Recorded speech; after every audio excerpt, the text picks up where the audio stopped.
Pagpasok sa bahay, gumalaw ang kama. Sa dilim ng ilaw ay merong sumisigaw. Ako ay dumiretso, walang pag-alinlangan.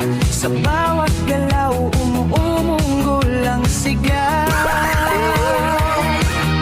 Sa tunog ng bunganga, ako'y napahanga. At ako'y dahan-dahan na sumisilip din.